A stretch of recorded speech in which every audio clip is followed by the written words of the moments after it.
without crying, because He's my healer.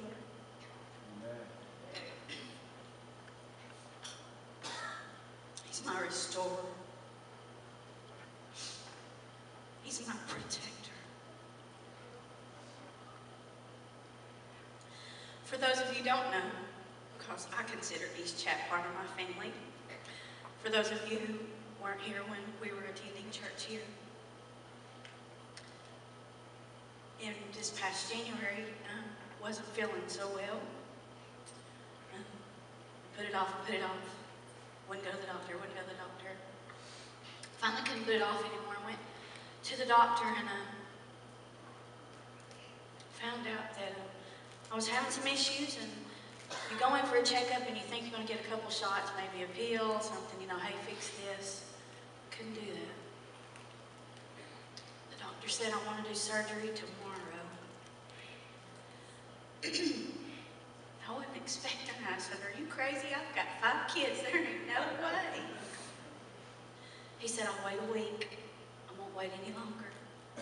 Something's wrong, Kim, and we got to figure out what's going on. To go behind that, have you ever went through something that was so bad, and you didn't know how you were going to get through the hurt, and you didn't know if you could feel where God was, but you realized later that it's a gift? Being a woman, the problems that I was having were female-oriented. Ronnie and I tried for years to have another child, and weren't able to. We miscarried 4 separate times. That being said, I have 5 children. So there's one here this morning. Her name is Madison. For some reason, she's here. So she's special. God left her here for a reason. But there were 4 more that I haven't met yet. And as a mother, having that life inside me and being taken, you ask God why.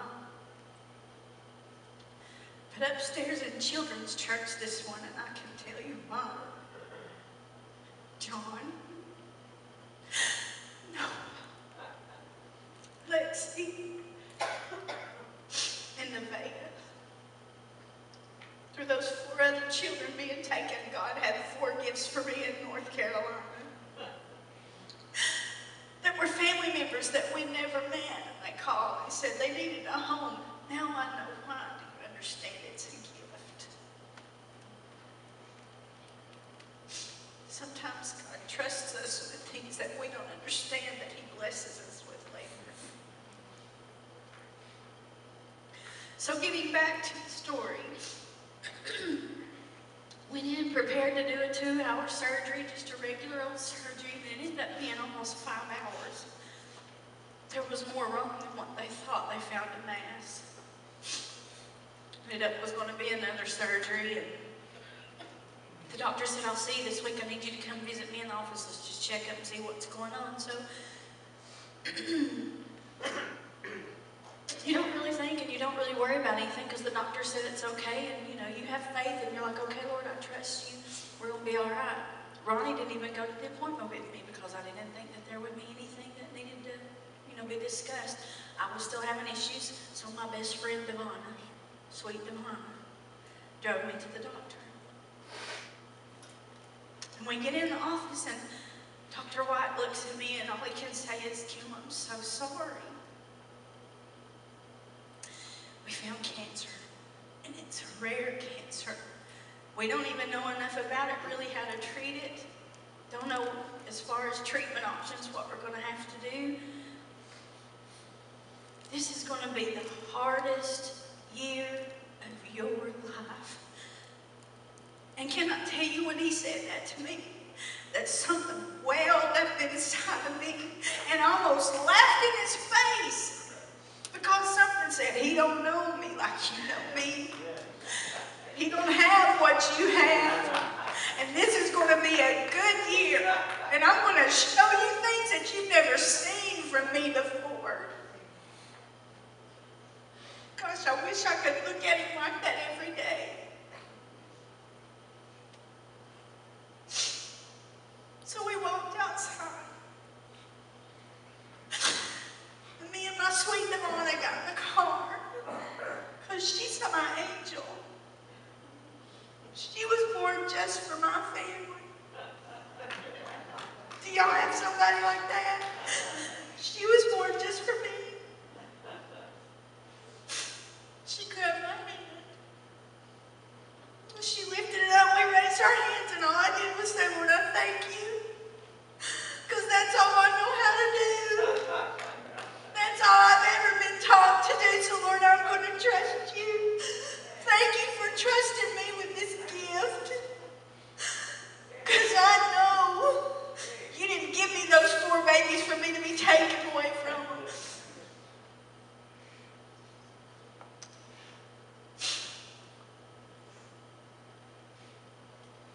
We went on and we did another surgery. And before the surgery, the physician told me, he said, you know, we're going to have to do at least probably one more because we're not sure, Kim, it's such a mess. We're not sure what all we've got to do. But I'm going to tell you, you're going to have to at least do chemo. You're going to have to do radiation. And you're going to be sick. And it's going to be awful. Again, can I tell you something? Y'all ever felt that? Have you ever felt this presence so that your physical body just moves? Because he's alive. Went for my scan. And you know, being a nurse, I should have worried, I should have known what they were doing, but sometimes the power of God is so real in the things that he does that he blinds you to things that you should know. They were looking for cancer, y'all. I didn't get it till Dr. D called me and said, hey, got your skin results today. I didn't find nothing, but your colitis just flared up a little bit, which I could have told her. But y'all, do you understand that God blinds us and he protects us from stuff so that we don't even worry about things? I wasn't even worried about it, and it dawned on me while I'm on the phone with him. Lord, he was looking for something, but you'd already taken care of it. He's my protector.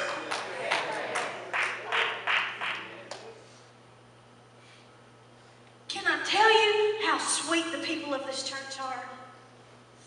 As a mama, I wash 5, 6 loads of clothes a day sometimes. I get dinner ready, I do everything, but do you know what this family and God did? Along with my personal family, for 6 weeks of recovery. I didn't cook one meal.